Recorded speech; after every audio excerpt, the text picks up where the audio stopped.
Maharashtra news, सर्वसामान्यांच्या हक्कासाठी, न्यायासाठी। राज्याचे कर्तबगार नेते आदरणीय उपमुख्यमंत्री देवेंद्रजी फडणवीस साहेब यांची नागपूर अधिवेशन दरम्यान हर्षवर्धन शेळके पाटील यांनी भेट घेतली। आमदार गोपीचंद पडळकर यांनी परिचय करून देताच "हो, मी हर्षवर्धनला ओळखतो" असा प्रतिसाद साहेबांकडून आलाय।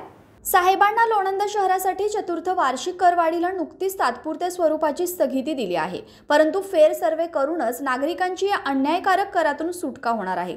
त्यासाठी लोणंद शहराचा फेर सर्वे व्हावा। सत्ताधारी गटाकडून जाणीवपूर्वक काही प्रभागामध्ये विकास कामे केली जात नाहीत, त्यासाठी आवश्यक तेवढा विकास निधी मिळावा। लोणंद शहराचा जाणीवपूर्वक वर्षानुवर्षे रखडवलेला ग्रामीण रुग्णालयाचा व अद्ययावत रुग्णवाहिकेचा प्रश्न मार्गी लावावा।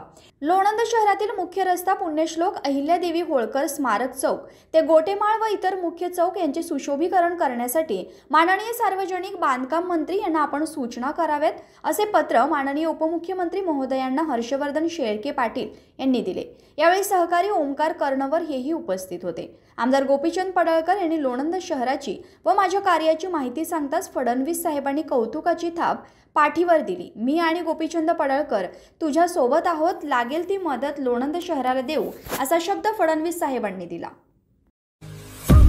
आपल्या परिसरातील बातम्या पाहण्यासाठी आजच आमच्या सत्यशोधक महाराष्ट्र न्यूज चॅनलला यूट्यूबवर सबस्क्राईब करा आणि बेल आयकॉन प्रेस करा।